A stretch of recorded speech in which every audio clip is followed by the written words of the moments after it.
Hey everyone, this is Daeron, aka Bombadil, and I just wanted to give a big shout out and thank you to all of you, our loyal listeners and viewers, for tuning in, supporting us, and telling your friends about NoGutsNoGalaxy. We've been doing this for 3 years now, and that's largely in part to your support and encouragement, which we really do appreciate. If you'd like to help support the show but don't have the funds available to donate directly, remember that if you plan on doing any online shopping this holiday season at Amazon.com, if you first click through the Amazon banner on our website at NoGutsNoGalaxy.net, it'll give us a little kickback without adding anything at all to your bill. It's a great way to support the show and allow us to continue creating a wide variety of free BattleTech and MechWarrior content for your viewing and listening pleasure. Speaking of your listening pleasure, let's kick things off today with The Black Mad Cat, a BattleTech Halloween audio story by George Duncan Fisher Ledoux. Happy Halloween, everyone. Thank you again, and enjoy the show.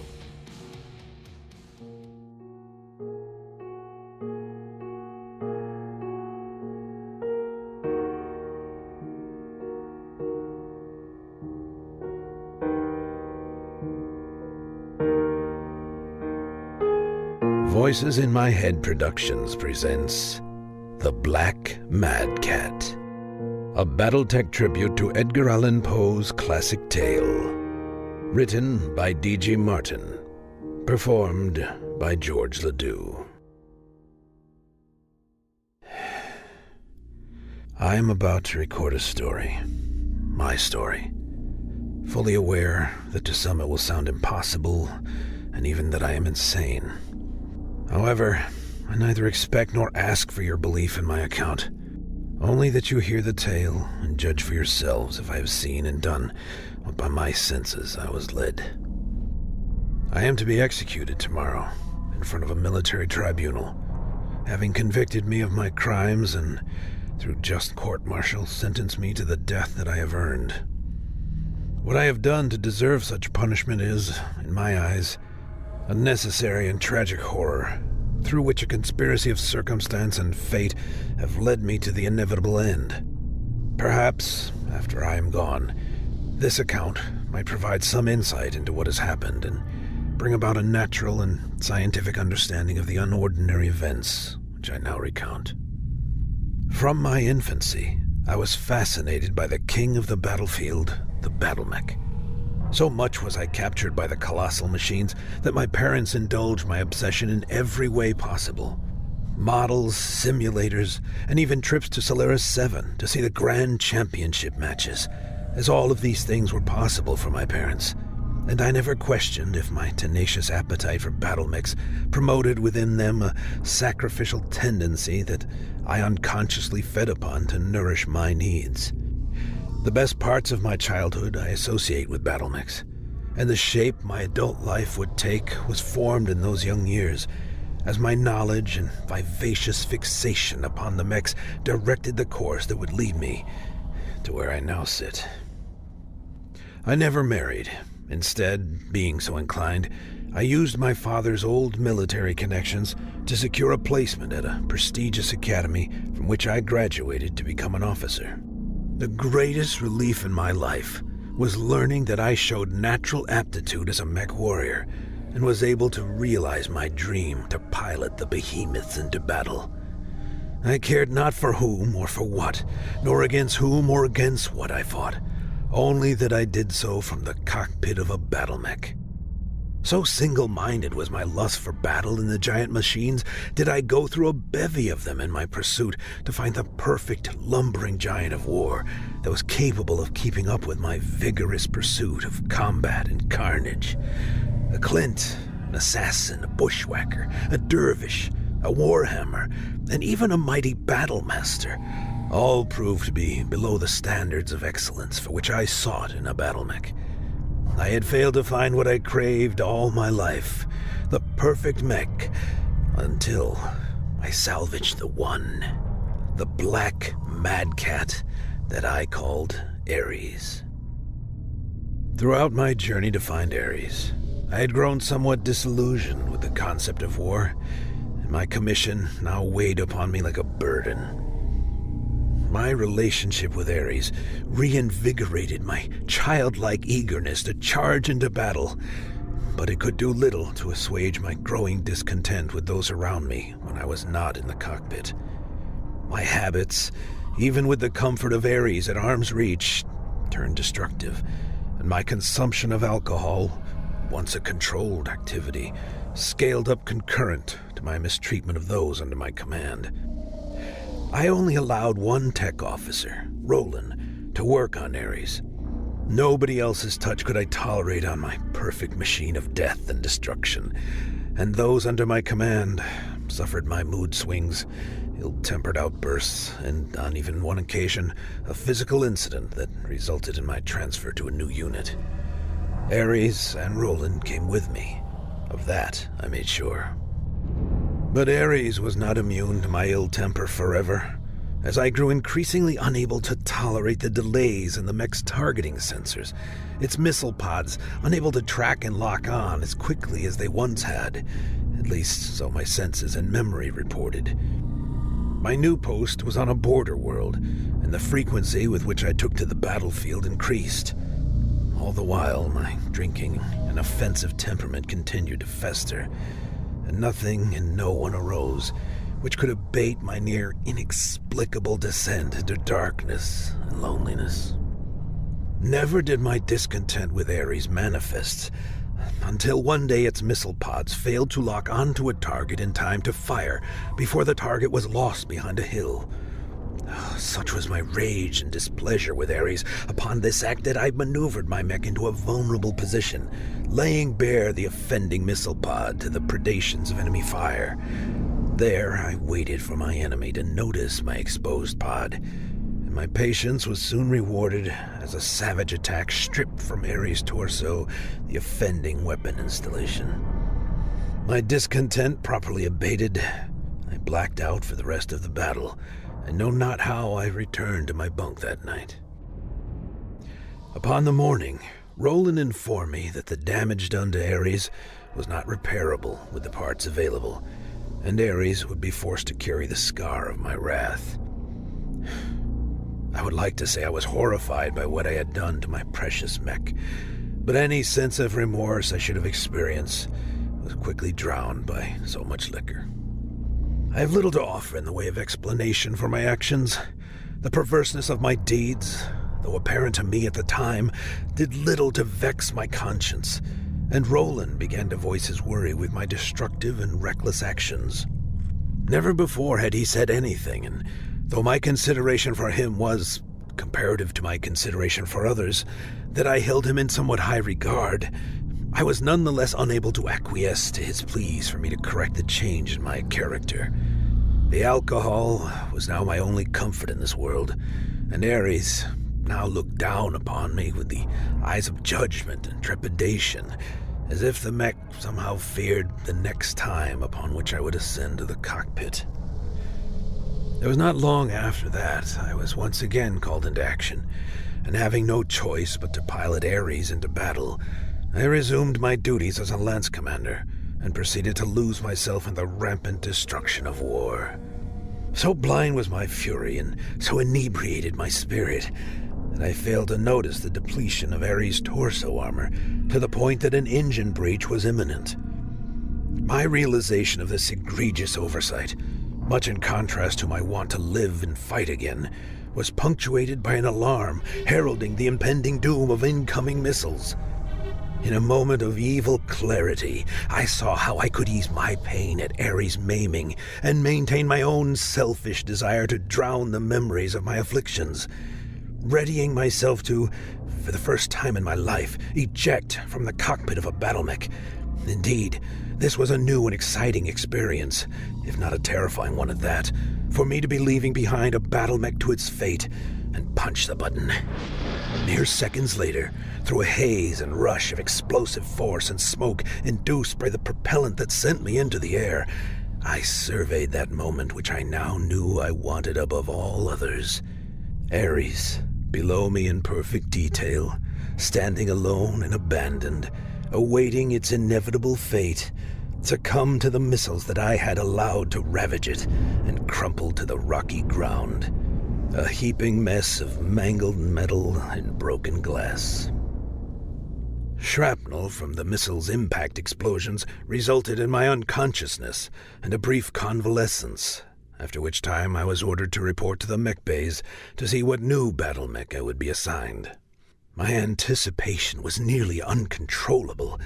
The delicate balance of waiting until the proper time to discover what mech would free me from Ares' despicable memories and allow me, finally, to continue forwards made the wait an inexplicable torture. Fortune smiled upon me, and during my medical stay, I was able to bribe a member of the staff to provide me with a regular supply of bourbon, a kindness which I repaid by growing irritable and verbally abusive to all who would come into the reach of my voice as the length of my stay began to wear at my patience, and what very little bit was left of any good nature I once possessed. Upon my release and duty clearance, I rushed to the mech bay. I had long suspected that even my own eyes plotted to play tricks upon my soul, and the sight before me was proof positive of either that or that fate's sense of fairness is so tainted with irony and spite that I am, just as anyone, foolish to believe that there can be good in the world, in any world. Standing before me, at home, as if it belonged there, as if I had invited it into my house out of the cold rain and fed it a meal, stood a sight so familiar, I audibly screamed at the realization. So loud was my outburst that Roland had to come over to see what was the matter. He found me, cowed and cringed, unable to take my eyes from the awful and horrible sight which now transfixed my gaze. Asking if I was all right, Roland turned to the new BattleMech and proudly smiled back at me. Poor Roland, I thought at the time. He did not know what he had done. For there, in the bay, stood a black mad cat. Roland swore to me that this new mad cat was not Ares, but as I think upon the incident now, I cannot find the strength in my soul to believe his assertion, so impossibly founded my disbelief might be. Ares had returned to me from the fiery pyres of death himself, returned to exact its revenge for abandoning it to such a wretched fate. My mind, unclear as to its purpose, only repeated a single thought: no such thing should be allowed to live. I know not if the thought was mine, my intent to convince myself into action which would ensure the final destruction of the Phoenix risen Ares, or, as I stared up into the mad cat's cockpit, if I was somehow hearing the thoughts of the risen mech which had returned to life, only to see mine brought to proper end. Unwilling to wait for a time that the mech would have me alone in its cockpit, I there made up my clouded mind to see an end to one of us that very day. Surveying what tools might be within my hand's reach, I easily found a plasma torch and seized it to my grasp. Roland, a look of confusion upon his brow, inquired as to my intentions, receiving as reply only that I would not allow Ares to see to my destruction. Moving towards the mad cat, I activated the torch and began the process of cutting into the foot armor, my goal being the eventual dismantling of the entire BattleMech, piece by piece. It was the only sure way I would find the resolution of my torment and free myself from the bondage of now unwilling and unwanted companionship. Perhaps unable to comprehend the meaning of my actions, or even more that he was frozen in disbelief at my actions, Roland stood and watched for the few moments it took me to peel back a plate of armor. The loud crash sounding as the armor fell to the middle bay floor must have triggered something in Roland and spurred him into action. His protest, now verbal, accelerated into action as I ignored him and proceeded with my plan to sever the myammer muscle cables in the mad cat's foot and strike a first blow at my now reviled tormentor. I had succeeded in cutting only a few strands when I felt upon my shoulder an insistent hand that spun me round to face Roland, his face twisted in abject disbelief and, now that I recall it fully, horror. That was what I had become. I care not to imagine the look of madness that vexed my face in that moment, but Roland saw it clear enough. His pleas for my cessation fell on ears that were deaf to all but the pounding, repeating thought in my head. No such thing should be allowed to live. Next, Roland sought to prevent my damaging the mech or myself by attempting to gain the torch. The struggle was great. The two of us scuffled and grabbed in a heroic attempt to frustrate the other from gaining advantage. In the end, my rage won out, and Roland found himself backed into the Mad Cat's damaged foot. No hesitation rebuffed my actions as I buried the tip of the plasma torch into Roland's chest, my free hand stifling his cries of pain. I watched the last vestiges of life seed from his eyes, and his body slumped to the floor, the parody of the crumpled mess in which I left Ares on the battlefield. A noise from the far side of the bay pulled me out of my rage, and I gazed across the distance to see my commander making her way to me. She was taking her time, talking with mech warriors and technicians alike, but I knew I had only a precious few seconds to act. Turning to Roland's body, I dropped the torch and hauled his corpse to the cockpit lift. Activating the lift, I rode up to the dreaded cockpit, bracing myself against the lifeless body of my only friend, so as not to splatter his remains on the bay floor. Reaching the cockpit, I mustered my strength to shove Roland into the command chair. Returning to the bay floor, I collected the torch and returned it to its resting spot, just as my commander and her aide entered my section of the bay. She conveyed her pleasure that I was returned to active service, and I made do with small talk of an inane nature, all the while desperately nervous that the horror that transpired here only moments before would somehow be felt by my visitors, that in some preternatural way they would become aware of the death that had occurred by my hand. Only after several more minutes of excruciatingly mundane conversation did the commander turn to leave, and that is when I felt the uncontrollable urge to keep her just a while longer. I made a specific point to draw her attention to my new Mad Cat, thanking her for assigning me such a fine piece of war material, and I carried on at some great length extolling the virtues of the machine and its predecessor. Cursing myself for my unexplained need to keep her nearby longer, I found myself at the beginning of a goodbye when a blast of sound issued from the Mad Cat, a familiar sound that all mech warriors know by heart. All systems nominal.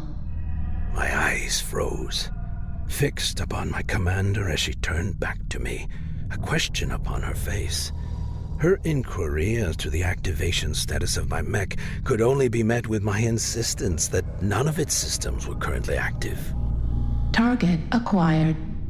Unable to move, I could only watch with a disconnected fascination as the commander's aide rushed to the Mad Cat, both of them fearing that an unauthorized person had somehow boarded my BattleMech.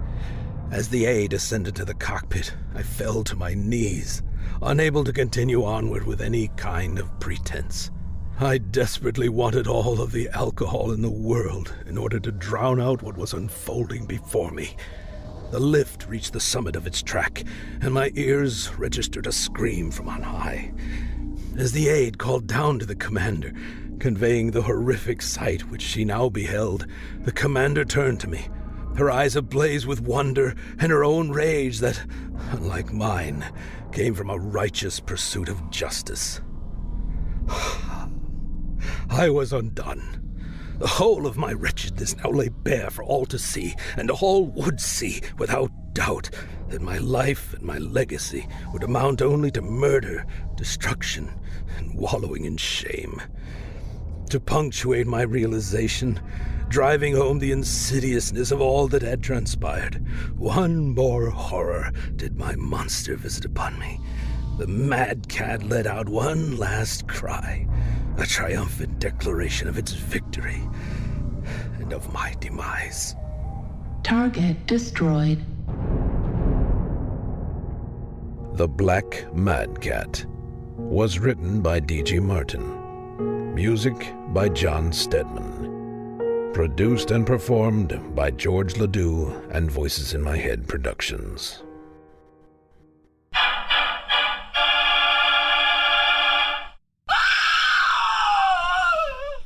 No Guts, No Galaxy is recorded in front of a live studio audience. This is an adult podcast containing adult language. Consider yourself warned.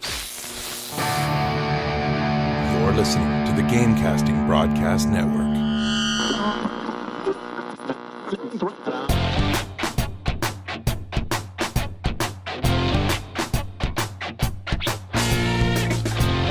Live from the Outreach Studios around the world, this is a No Guts, No Galaxy podcast.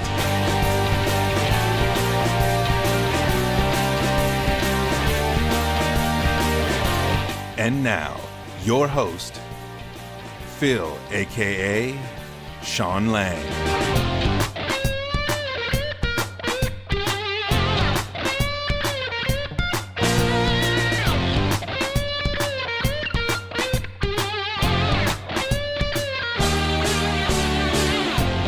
Welcome to the No Guts, No Galaxy podcast 124. My name is Phil, and I'm your host. Today is October 22nd, 2014, and I'm joined by Daeron and today's co-hosts, Brandon and Tyler. What's going on, Daeron? How are you?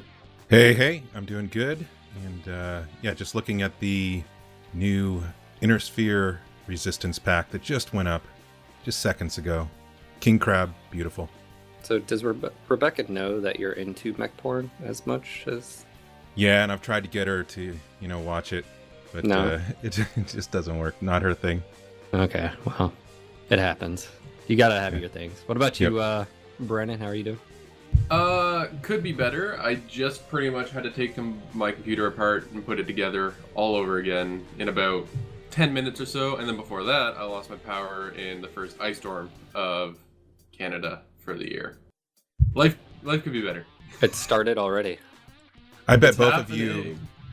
of you could take apart and put your computers together again like people do with guns, real quick. You could both Well, I do mean, it's the same principle. Like, I can do that with my guns as well. So, All right. What about you, Tyler? What's going on in your life? I'm doing okay. Things are finally starting to cool down from the summer here in Arizona. And Merrick Civil War is getting ready to kick off for the competitive community. Good time. All right, and speaking of matches, we've got a special guest today. We've had him on before. He's usually lurking. Sometimes he listens. We've got Karl Berg, and he is the Senior Systems Engineer at Piranha Games, unless that title has changed. Is it like Old Man Engineer now, or? Yeah, that works too. Anyways, Karl, how are you doing? Not too bad, thanks for asking. All right, so we got a plethora of questions to ask you, and this is actually going to cover a topic that I feel there's a lot of misinformation out there about in matches, or people will post stuff up on Reddit or Facebook, and that is Matchmaker, ELO variance, group size, all this stuff. So we got some questions for you, and I want you to talk about them because, well, that's your expertise. That's what you work on. So obviously this is hopefully going to clear up some people's misinformed. It's Matchmaker myths. We're the Matchmaker Mythbusters today. Is that what it is? Yes. I'm what's his name with the mustache? Jamie? Yes. That's cool. Now All you right, need to blow stuff up, right? Yes. No, you definitely blow stuff We up. blow you up at the end. All right, All right. Carl. Obviously, ELO. What is it, and how does it pertain to a player? Well, okay. ELO is basically a player skill rating system. It essentially, for any game that's played, ELO makes predictions about who's going to win or lose that match. And based on how you do, so in our case, the team, it adjusts every participant's skill rating, your ELO rating, when the game completes. And because it's based on a prediction, the amount that it adjusts your skill rating is based on the input conditions. So the way I like to think of it is the more you surprise the matchmaker, the more it's going to adjust your skill rating. It's basically how it works. Well, I was going to say, so it only changes if you were expected to lose and you win? Even if you were expected to win and you win, it just doesn't change anywhere near as much. Okay, and then, so what is this magical number? If I'm a new player and I start the game, what is my ELO, It's really 1300, but we play trickery to make the matchmaker think that you're actually a 900. And the reason for that is, we can run simulations, and what'll actually happen is ELO effectively works like a zero sum. And if you start introducing new players at a specific ELO rating level, your entire population will shift so that the median matches that introductory level. So in order to keep new players intentionally lower than the average player in our game, we have to trick the matchmaker a little bit. But effectively it works out that new players will match at 900 for the first 25 to 50 games. And then what would be like the max, like Elo, if someone, I think we may have someone in this channel that might be around there. Yeah, maybe I am. Yeah, it's definitely Daeron. At least a couple, it looks like. Yeah, the very max is 2800, of course. All right, so how does this pertain to, obviously, the solo and group play? Because, again, I get a lot of, oh, well, for instance, when a few patches ago, Tyler, you can chime in here. I think you run into this. When you drop solo, you feel like you have to carry quite a bit, right? Like you may be matched up with teammates that aren't as high, or at the skill level you are, I think is the appropriate term. Well, yeah, it's been my experience in solo. Yeah, a lot of times you have to put out amazing, fantastic games, game after game, or you're gonna lose. Yeah, well, in Tyler's case, there isn't anyone higher, right? So it can only match him against people that are the same rating or lower, by definition. So, but anyways, both queues, so solo and group, use Elo the same way. Since it's a team-based game, the way it works is we basically average all the players in a specific team to get their final team Elo estimate. Now this is a deviation from the original Elo algorithm itself, since the original Elo algorithm was for solo players, one versus one. But it works pretty well. We've done a bunch of simulations. We've tried a bunch of other metrics for this, and team average surprisingly holds up very well against anything else we've tried. So solo and group, they both basically work the same way, but there is a big difference, and that really comes down to the constraints within the two queues. The two queues have very different rules in terms of how they can put teams together, just because when players group up, there's whole new sets of constraints that arise from that. And what that ends up doing is reducing the number of players the matchmaker can look at in group queue as compared to the solo queue. So it's looking at a much smaller population, and that unfortunately has knock-ons to how well it can match Elo. So I'm assuming some of those restraints are for group would be the group size, and then on top of that, their Elo, right, combined, and then it would be what mechs they're taking, and then on top of that, what game modes they selected or deselected. How much of a, I guess, pain in the ass is that, I guess, for the matchmaker? It can be a pretty big pain in the butt. So for solo queue right now, you're absolutely right. There's basically, as long as the player falls within certain weight class, tonnage, and game mode restrictions, pretty much anyone in the solo queue is a match. Group queue, because we add the different sizes of groups, as soon as you add varying group sizes together with threes and weight class matching, it really turns into, the way I like to think of it, is a game of Tetris. So the matchmaker's basically playing Tetris with all these groups, trying to figure out how to put them all together in such a way that'll satisfy all the constraints on it. I can go through a specific example, actually. Like if you just think of the group size of 9. Since we need to produce a group of 12, there's exactly one size of group that can be matched with a group of 9 to form 12, and that's a 3. So that's okay. On top of that, we also have the maximum limit of weight class count. So 3, the 3's rule, 3, 3, 3, 3. That has a release valve that says we'll never put more than 4 of one weight class into a team, even for group Q now. They pulled that down for group Q as well. So now immediately, if your group of 9 had 3 heavies and 3 assaults, you're only able to look at groups of 3 that have at most 1 heavy or 1 assault, right? Any other group of 3 is invalid by definition. Now if your group of 9 selected skirmish only, again, you're looking at groups of 3s with at most 1 heavy and 1 assault that are compatible with skirmish. Or, even if the other team is completely formed.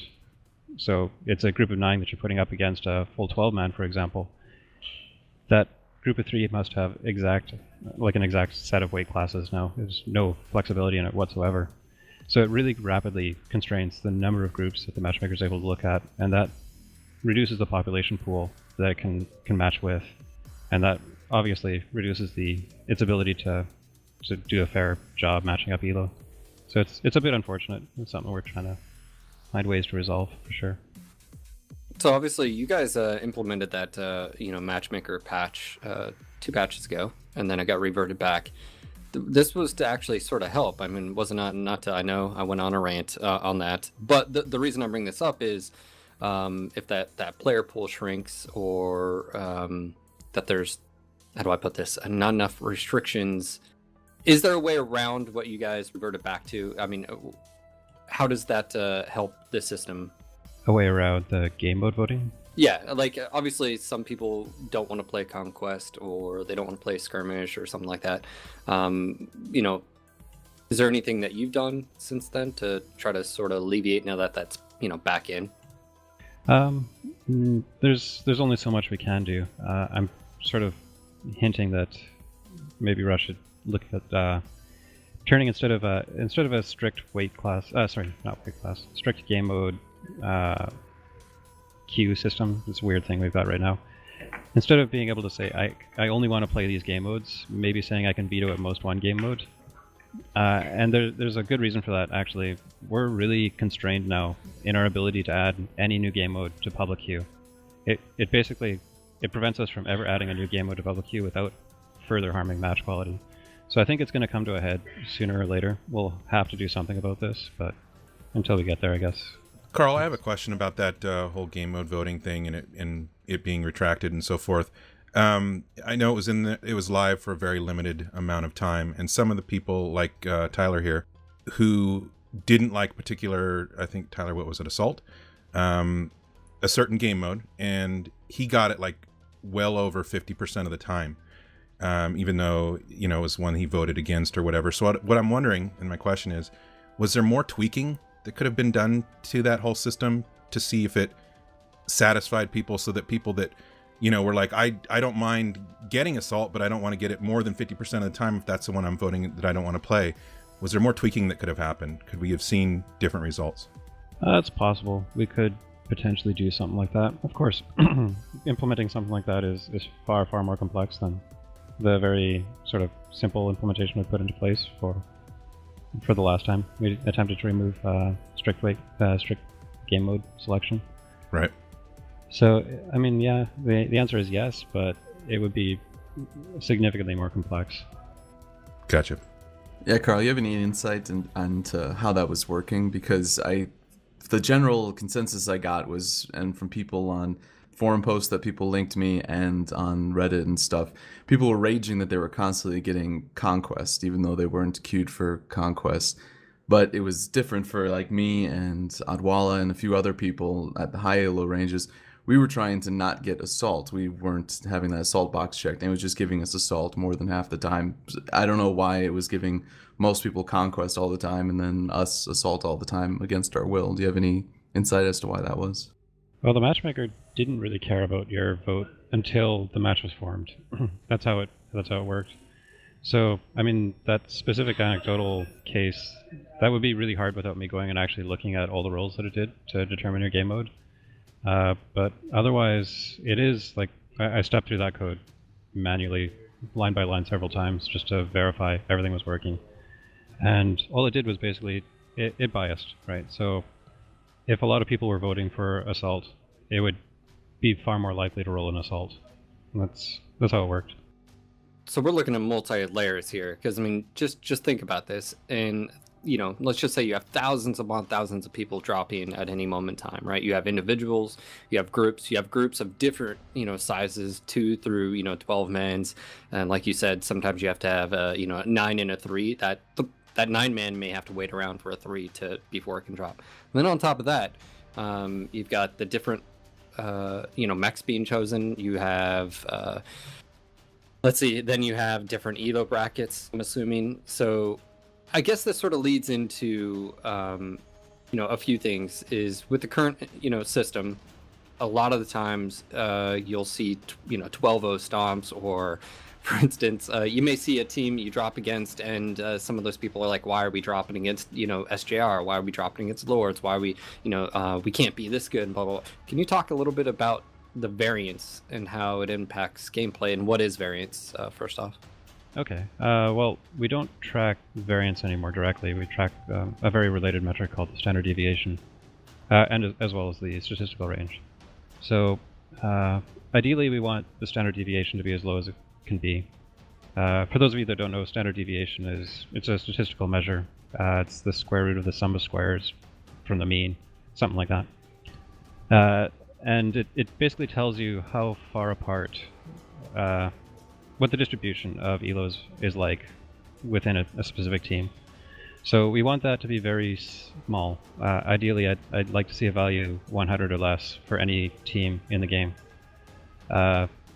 There's a few consequences of that. Like one, it means that everyone playing together is roughly at the same skill, which is good. And there's another I'll talk about in just a bit here. So solo queue is actually in a really good place already. The standard deviations are actually quite small for almost all games. The edge cases, unfortunately, again, the competitive players, those guys come in at 2800 elo. That forces the matchmaker to look for a lot larger. Its ranges are much larger in order to produce a full 24-person game. That naturally results in a larger standard deviation. So it's really hard for us to get the competitive players to the same quality level that the average case is, because the average guys are by definition average. There's a lot more of them. With group queue, however, it's a whole other story, right? There could be a ton of improvement made to group queue, in my opinion, still. It'll never be possible to get a group queue down to solo queue type levels, since the grouping is partially player controlled. They're determining some of the players that must be matched together. So, for example, like in a standard 12-man team, the matchmaker has 0 say in the standard deviation of that team, right? Now, kind of interestingly, somewhat ironically, I guess, it does appear that the smaller the variance is for a team, the standard deviation, the more likely it is for that game to end in a stomp. I haven't done any solid correlation here. We've been so busy burning on community warfare stuff, I haven't had a chance to really follow up with that. But just anecdotally, it does really seem that the tighter we get that standard deviation, the more stompy games become as a result, which is interesting since people look at stomps as being a measure of bad matchmaking. It's an interesting result.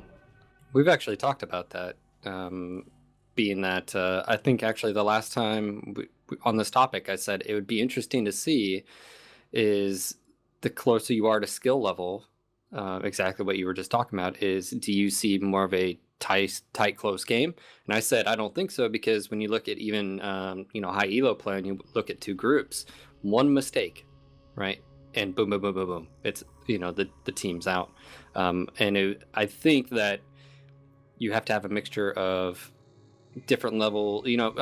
Tyler, remember when that solo queue changed and matches, I mean, almost every single match was like 8-12, 9-12, right? But there was a lot of mistakes on, both sides, right? With different lower skill players and stuff like that. And I felt like that was what was going on was, is there a correlation to a good match is actually a mixture of elo, and a 12-0 is going to result anyways. So I guess we have the answer there, or at least somewhat of an answer.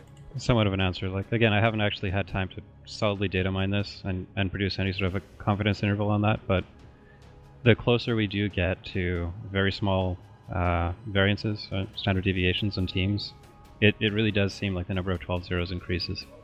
So I have a question, and this is in regards to what you're basically saying is you guys implemented a change that a while back, and then it was reverted, but that change was to basically say if there's a 12-man out there and it's a perfect match against another 12-man, let's just say X, that it'll match those two, even though I picked Assault and they deselected Assault and we deselected Conquest.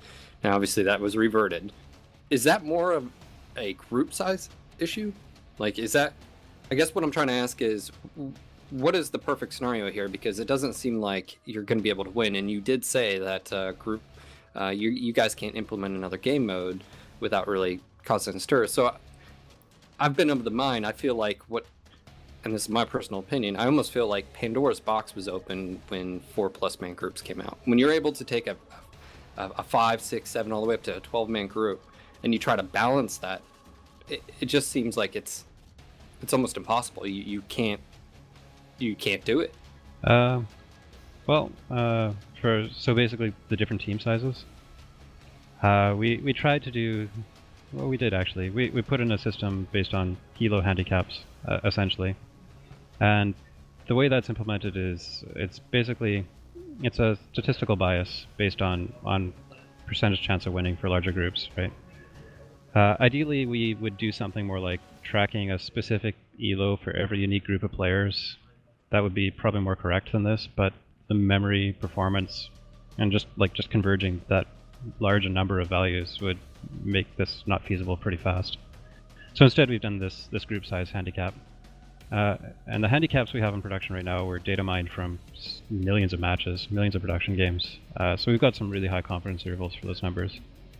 And the way that worked is basically what we did was we looked at all those old games from the previous Matchmaker, the one that mixed solo players with groups, and said, okay, out of those, let's find every single game where there was exactly one group of a group of two on one team against completely solo players on the other team.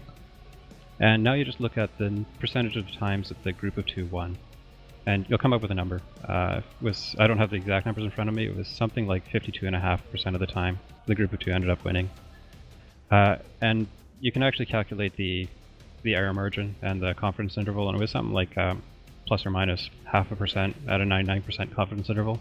So it was really quite accurate. And then you do the same thing for groups of threes, and you do the same thing for groups of fours. And then you stop because the old Matchmaker didn't produce groups of fives. So I had to kerf it from there. But otherwise, the really interesting result there is that produces a percentage bias for larger groups to win.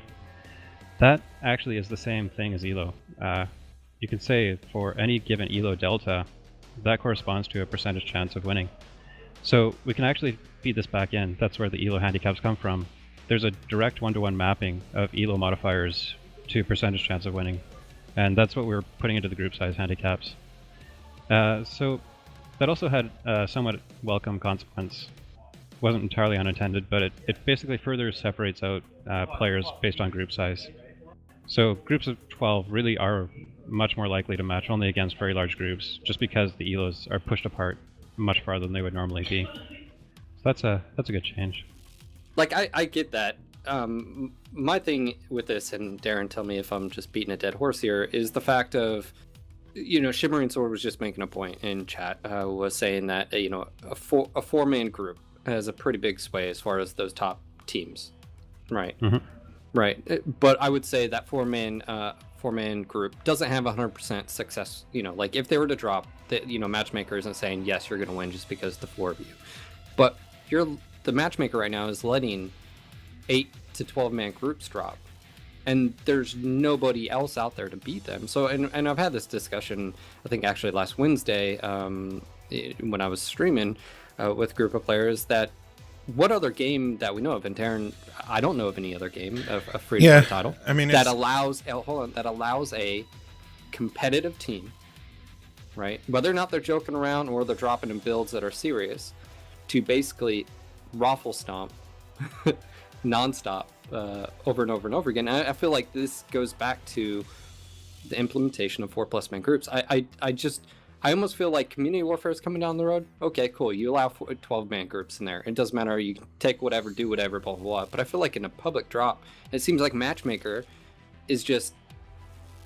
You're trying to, match and have this balanced match, but the reality is you can't with these bigger groups. It's not possible. And it favors basically a 12-man.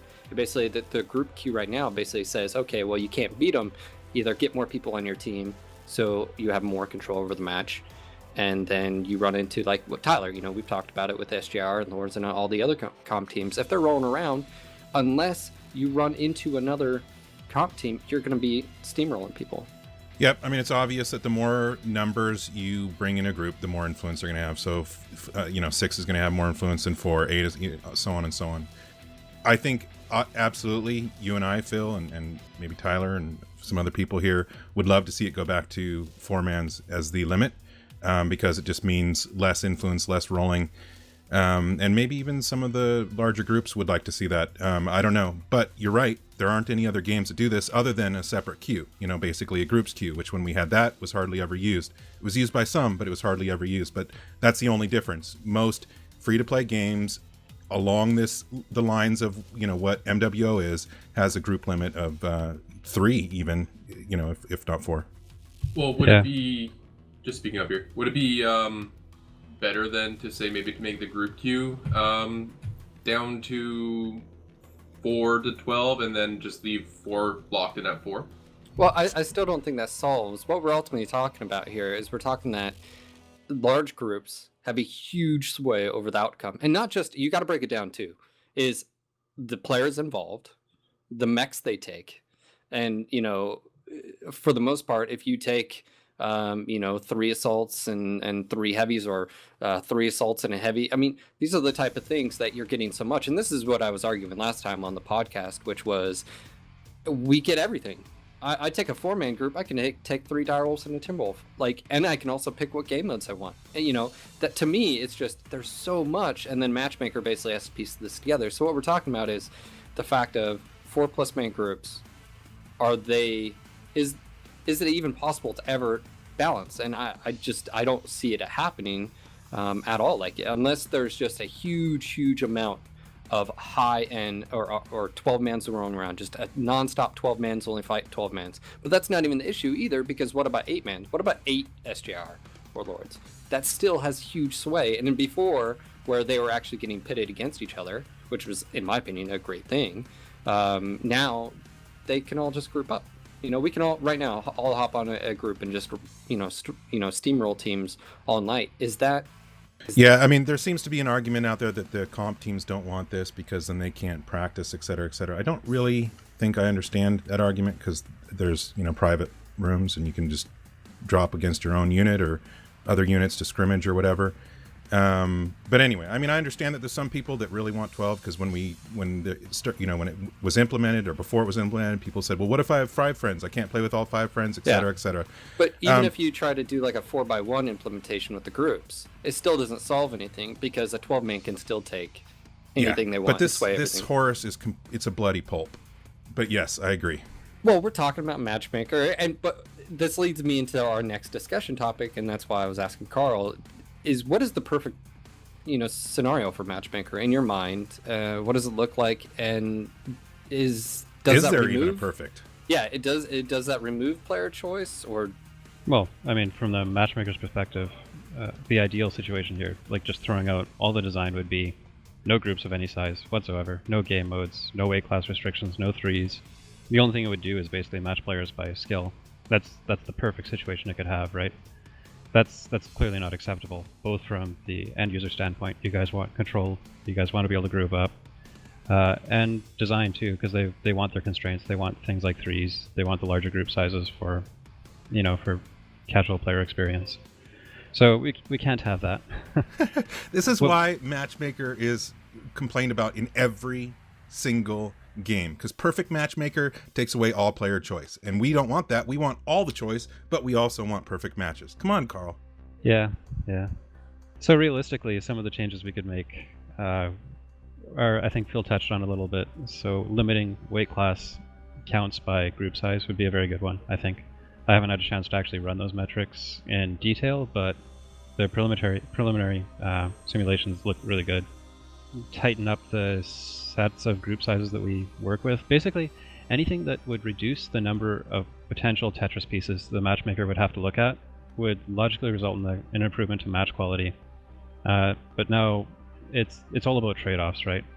We're either going to lose from the design side, or we're going to lose from the player choice side to improve the Matchmaker. So those are hard questions, and we'll have to consider them very carefully before we make another change. I do have a question about ELO. Is that per weight class or per mech? It is per weight class currently. So have you guys ever thought about doing that on a per mech and variant basis? And the reason I bring this up is a Stormcrow is not equal to a Cicada and or a Blackjack. And the game treats it as such, right? If I have a really high ELO in my mediums, it doesn't matter what medium or what I take on my mediums, it expects me to perform at that top level. Is that something that's ever been talked about? We could look into doing it. The basic simulations we've done so far show that would actually be a much slower convergence. So it would, unless you tend to play one type of mech very frequently, which a lot of players do, But the average ones don't tend to. They'll jump around between their trial mechs, right? Their elos just will be less accurate, so the predictions end up coming out worse. So it's something that would have to be done quite carefully.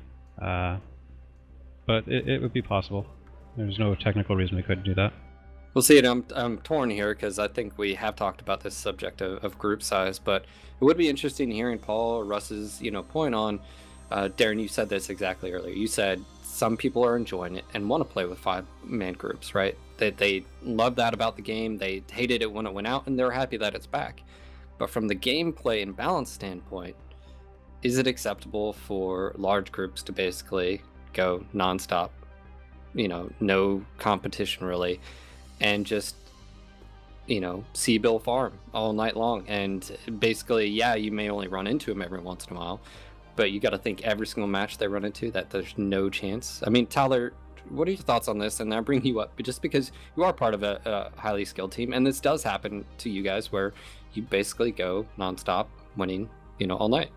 Yeah, it can go that way pretty much all night. Every once in a while, the Matchmaker kicks us out a good game where we do lose a bunch of mechs, or we actually, come to think of it, it's probably more we make a terrible mistake, and that's when we lose mechs. But most games are stopped. But on the other hand, we talked earlier about putting together a group of really high elo players. So if you have like 4 2800 elo players in the game, it more often, it seems than not, matches us up if there's a 12-man group out there with that 12-man group, because their elo is inflated by having a 12-man group, and then our elo is just naturally high. Those actually tend to make fairly good games when you fight against, when a small group of high elo players fight against a 12-man team. Those turn out pretty good because fighting against their coordination with your superior skill or whatever it actually makes for a fun game, for me anyways.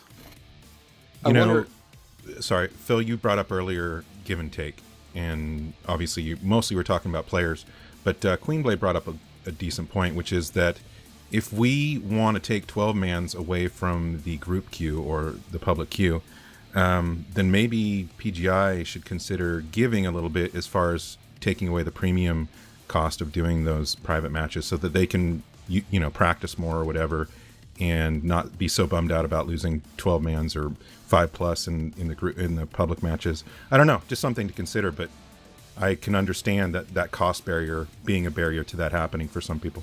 Well, I feel like, again, I think having a group size is great. I'm not going to argue and say that no one enjoys it. Yeah, it's cool to be able to hop in a 5-man, 6-man. But should any team be able to take 12 people? What would happen if they just limit it to say, hey, we are going to reduce group size from 2 to 8-man, and at max you can only have 8. Now, someone could argue, well, Phil, still 8, SGR are still going to roll. I would say, yeah, probably for the most part, but that definitely reduces the amount of people in their group down to 8, and it's still giving more than 4. So I feel like there's something there, because you don't want to just take large groups away, per se, right? And how the game is right now with Matchmaker is, again, we can take whatever we want as far as mechs and weight class, as far as 3s, but that doesn't solve anything for a 12-man, because a 12-man, even if you did a 4x1, the 12-man, it doesn't matter because they still have a huge influence. So I feel like it's just a very important discussion to have, as far as, we had that revert of the, patch that I was experiencing great matches with, and it was really frustrating from a player standpoint to have that, taken away. But it is what it is. Karl, we know that, you guys are always working on it, and it's always nice to actually hear behind the scenes how it works. And I just want to say thank you again for clearing up, because I see a lot of misinformation. They're like, oh, elo this or elo that. And I feel like a lot of people also blame Matchmaker for their own mistakes or team mistakes. Tyler, you just said this. You said, actually, I think it was probably our mistakes that cost us the mechs. Obviously, it's an easy scapegoat to say, oh, Matchmaker, you suck, why did you do this to us? Now, there are some times that does happen, but every single decision we make, when we drop, affects the outcome of that match. That, or lag, or hit detection, or something. But yeah, it definitely was awesome to have you here, Karl, and talk about this. We would love to have you back again soon to talk about matchmaking, perhaps with community warfare. I know you can't talk about it today. Yeah, well, that's an easy one. We don't spill the beans. don't really matchmake for Community Warfare. It's as the designers like to call it, hardcore mode. So. Holy. Well, we'll definitely have to talk about that. Yep. All right, so I think Carl's going to stick around. A patch this past week, or I should say yesterday. A few things. I think this is actually a great patch. I think it surprised a lot of people. I think the past few patches, ever since those whole IGP debacles went down, everything, yes, thank God. We got 2 new mechs, Atlas S and the Centurion 9H. Now the 9H, 8H, that thing, the Cent and the thing, that's actually an old mech that was in closed beta. It came out. I like the mech. It's definitely ammo dependent. The S, I just don't like Atlas's, but I heard it's really awesome. From a competitive standpoint, what do you guys think about the S? Is it going to replace the DDC, or just having that ECM sort of outweighs that extra missile? The ECM totally outweighs the extra missile. There's no doubt about it. The 7S though is still really good in pugs. I've been having a blast with it. So, but I don't think it's going to replace the DDC as far as comp goes. Well, I may have to disagree there, because if you don't need the ECM, the S is going to be better. And there's a new league starting up here again, Merrick Civil War, where one of the very common restrictions is no ECM allowed. So in a match like that, the S will see far more play than the DDC, because it just flat out has better hard points, makes more use of that 100 tons. So I think the S is going to see plenty of play time. Speaking of the Merrick Civil War, plug it. Is that are they still taking signups, or is that just going to be under? Oh no, they just finished. Are they taking signups for the beginning, Jaeger, or are they? No, okay, no, I didn't think so. Confirmed, no. I think they just finished the trial of position. Yeah, we just finished trial of position. Cool. So everybody should keep an eye out for the matches going on. You know what I like too about patches like this is the queue goes crazy. The amount of S's and Centurions I saw was ridiculous. Actually, I saw more Intersphere mechs than I did clans, yesterday, which was awesome. And obviously, most of the people were brawling. The Centurion, it sort of gravitates towards that. And I almost feel like the AH is one of those mechs where if you want to do just strictly SRMs, the 9A is better, because you can take 3 SRMs with Artemis and 2 medium lasers, which is more effective than, 3 machine guns. So anyways, AC-20 on it, I really do enjoy it. I like the arm geometry changes, and it's funny because I saw a video someone made over at Reddit that was like, Jean-Luc Picard. Yeah, it was like, change it back, change it, no, why? And I was hilarious. So here's I'm gonna nerd out really quick.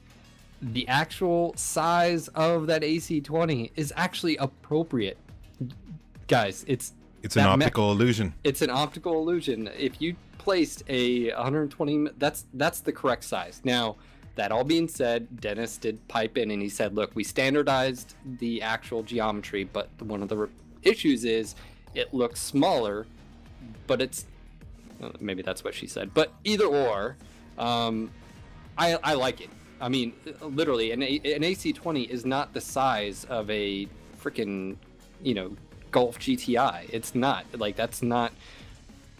it's not shooting a, I don't know, ballistic warhead out of its barrel. It's a, Anyways, so I like the geometry fixes. Also, they upped the size of the left arm shield on the AH, which I really like.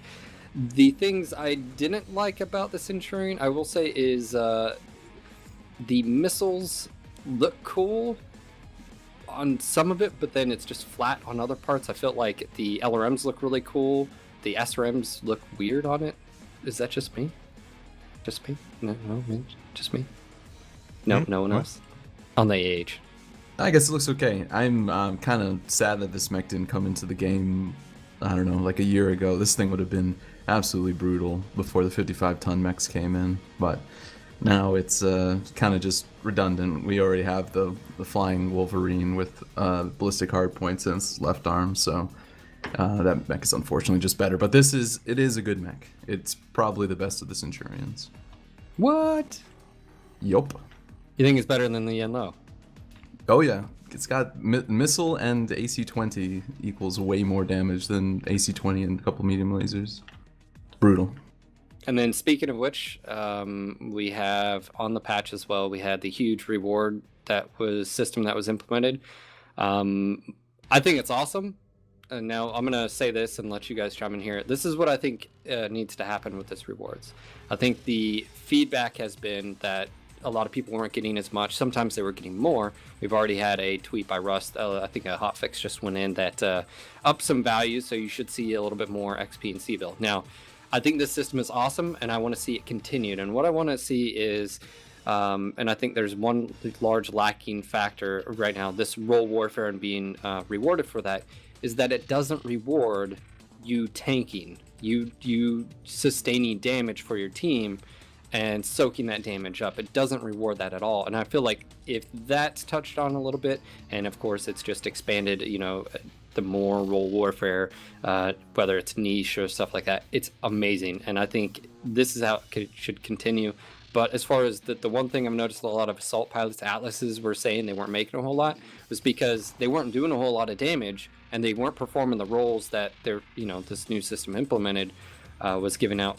But they were tanking a ton of damage, and if they didn't, their team would have lost. So I feel like that's one of the key things, just sort of rewarding that other role, which is sometimes you just have to soak up and be a bullet sponge, Steel wall in World of Tanks. So I think there is a place for that. And yes, absolutely. Yeah, so I mean, especially, a lot of times Atlases start pushing in, they're going to take the damage, and then, they don't get rewarded. That sort of sucks for them, right? So, but that being said, there's already a hotfix, I think. Carl, is that going live, soon? Or is that tomorrow? Talk about a hotfix coming out maybe around Friday for the rewards. Yeah. Okay, so that's going to be adjusted. So, some people were saying they're actually making a ton more, and some people were saying they weren't making as much. But I feel like the rewards, just like the little UI implementation you guys did last time with the rewards being on the screen, it's awesome. It was unexpected. Sort of hit us, with the left, and I think the community loves that type of stuff. They also liked, and I don't have this on the notes, but, well, we do, various UI tuning and bug fixes. I think one of the biggest things is it's being mentioned in the patch notes. I can't stress how important it is for players to see, that HPG, that those columns got fixed, or, on Crimson Strait, this got fixed, as far as, the geometry. If you don't think it's fixed, you may not even take those shots, and they could be fixed for 6 months before somebody says, oh, no, they fixed that, Yeah, I agree. Well, Tell us what you do. And it's just the fact of, it's just another thing, you can say you've been doing, and it's there, and we have proof because it's in the patch notes, and we went and tested and all that. Anyways, I think it's awesome. One of the other things I just want to touch on was the Quirk revision that Russ posted. So they originally posted up 13 examples of, from Hunchback 4Gs to Atlas to Loci, all that. Yes, I said Loci.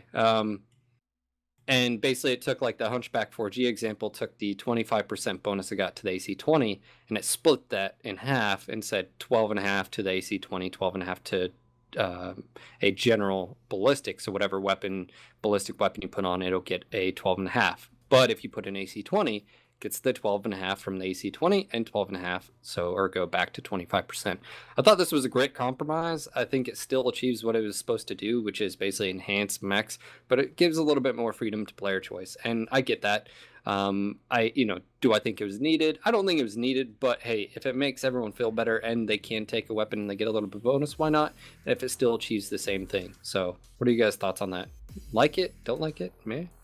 Personally, I like the quirk system. I like the revision a little bit more than the original as well. I think it's okay. I think that Russ had a good argument in that, saying, for instance, the Hunchback 4G, it's the reason it's a tier 5 mech is because its weapons aren't good, but if they make it really good at the AC-20, then it will bring up its tier. But then people say, well, why can't I do that on my Hunchback 4H? And then, so if they gave the AC-20 quirks to both the Hunchback 4G and the Hunchback 4H, the Hunchback 4H would still be better, and therefore the Hunchback 4G would still be a crap tier mech. So making it good at that one weapon system is what would be bringing it up. People would think when they would associate AC-20 with a Hunchback 4G. But making them more general is okay as well. Lets people do what they want. Yeah, I think ultimately it was a happy medium. I personally, and I understand that this is a personal thing for everybody. Everybody's reasoning one end of the spectrum to the other is personal. Personally, I like the more uniqueness, the more role specific. So, 4G, AC20 makes sense to me. But anyway, I think that the decision was good as far as essentially marketing and pacifying the highest number of people. Well, it still achieves what the ultimate goal was. Yes. Right. Gives the same percentage. It just allows, hey, if you want to take an AC10, you're going to get a slight bonus, right? And this is lore based, by the way. I saw a comment about, oh, this isn't BattleTech at all, and I was like, no, this is more BattleTech lore than anything before. Like, there's no reason in the tabletop that translation of the Hunchback to MWO. It doesn't have a hunch. It doesn't have a gigantic shoot me here sign, right? It's randomized locations, all that. Well, now you're giving the Hunchback a purpose, right? It's manufactured a different way. It's got a, extended bore. It's got a firing mechanism. It's got, dense armor or slanted armor. It actually giving a lot of these mechs a BattleTech lore purpose, which I think is awesome. Another thing I like about the quirks is the fact that it's really going to help new players. Think about this just for a second. Instead of all of us vets looking at it of, what we can do it, imagine a new player coming in and seeing and, saying, hey, what should I do with this Hunchback, right? It sort of helps guide them and say, take these type of ballistic weapons or this ballistic weapon, and you're going to perform or possibly perform better. And I think it's a really good thing with it. So I'm really excited about this. Yeah, I think it's awesome. I think there's out there in the community, there's hardcore lore-based people like, myself and you that love to see these mechs used for their purpose, lore-based wise or whatever. But then there's also the hardcore, custom kings out there that just want everything to be fully customizable however they want. I understand that, but it's just a difference of opinion. Well, I mean, Queen Blade was saying, he would like weapons. I think it's a good on paper idea, but the thing with it is look at the current system of mechs. The reason the Shadowhawk Griffin and Wolverine are better than all the other sub ones below is because of customization and player choice. It's basically saying these can do everything the lower weight classes can do, but they can do it with more armor, the same speed if not higher, and bigger weapon systems. So that's where I feel like this quirk sort of comes in, and it basically says, hey, we recognize that this is how players use our game and how players use the mechs. So we're going to counter that and enhance these mechs using this system, right? And that's another thing I just want to point out too, is it feels like it's nice actually having, Russ mentioned, a rubric. There's a reason why some of these mechs are getting X amount of quirks and why. Whereas I felt like before, mech quirks were just randomly slapped on, like the Dragon Heat Generation quirk. I never understood that. Stuff like that. So I'm glad this is in system. But anyways, really super excited for the Quirk Revision. I think that's slated for November 4th. So next patch, first patch of November, I think. Carl. The quirks? Yep, November 4th. He's like, no, they're not happening. Sorry? Yeah, I'm sort of working in the background. All right, we also have confirmation on the swamp map. Is there a picture released of this other than a while back? No. Negative. They might see that on the next vlog video. Wink, wink. Oh, they're going to see something for sure. Maybe not even. No, not going to spoil it for you. All right, so some quick mentions. I'm going to go through this. We've got the Black Mad Cat BattleTech Halloween audio story by George the Dew. Make sure to listen to this. It's flippin' awesome. He did one last year, and it was the Edgar Allan Poe sort of version. Raven. Yeah, the Raven. So anyways, make sure to check this out. We'll get the link, Daeron, if you want to drop that link off. We also have the primary objective sale. The only reason I brought this up was because the players actually had an influence in the outcome of the pricing of the Stormcrow and Shadowhawk. I liked this. I don't know. I mean, you didn't have to opt in. You played like normal, but it incentivized certain gameplay to help the score. 45% off on the Stormcrow. I think it was cool. So I think a lot of people actually shelled out MC to buy the Stormcrows. I've seen a lot of those. I think if more events like this came down in the future, I would definitely be on board. I think this is probably the perfect example of a really good event. Yeah, without IGP there, I think we're going to be seeing more things like this. It was pretty awesome and generous. I was not expecting this. Medium queue is all sorts of messed up right now. Matchmaker is not too happy with that. I was just going to say, I think I saw the heavy queue, the lowest I've ever seen it today. Dude, it was down to like 8%. I saw. Never see that. Pretty ridiculous right now.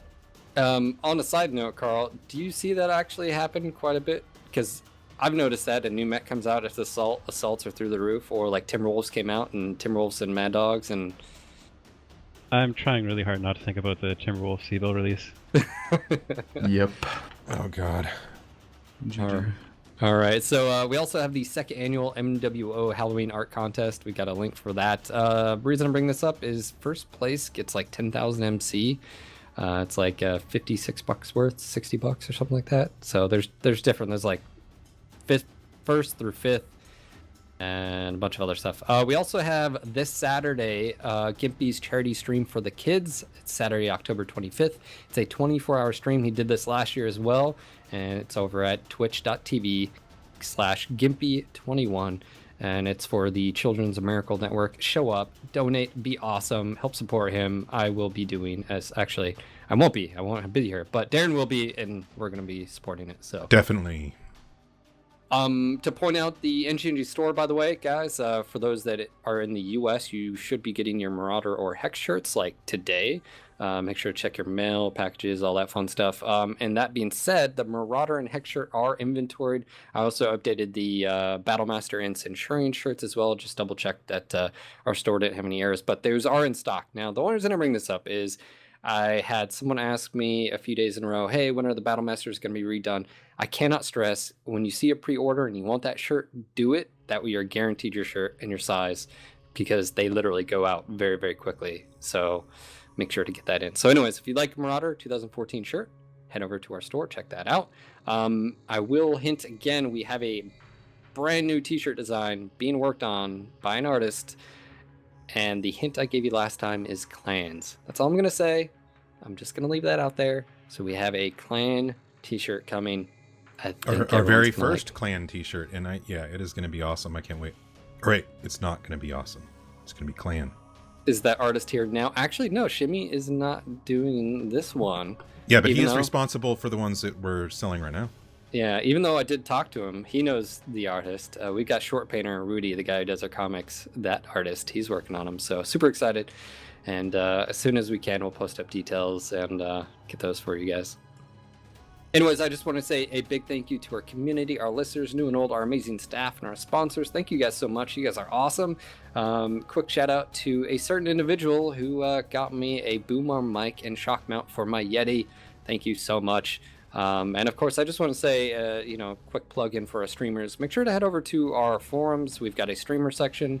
They've got stuff like their donation links. They have, wish lists and stuff. Help support them, whether directly donating or maybe just grab something off their wish list or something like that. Those guys put in a ton of hours, and it's always great getting something like this to support, like the podcast and stuff. So anyway, shout out to that individual. You know who you are. Thank you so much. This was your local No Guts, No Galaxy MechWarrior podcast, signing off for tonight. This is Phil. And this is Daeron. This is Brandon, also known as Cattra, Kell. This is Tyler. This is Carl. Until next time, Mech Warriors. Don't forget to follow us on YouTube at NoGutsNoGalaxy TV, on Twitch at NGNG TV, on Facebook at NoGutsNoGalaxy Podcast, on Twitter at NoGutsNoGalaxy, on iTunes at NoGutsNoGalaxy, or via your favorite podcatcher with the RSS feed at feeds.feedburner.com/NGNG.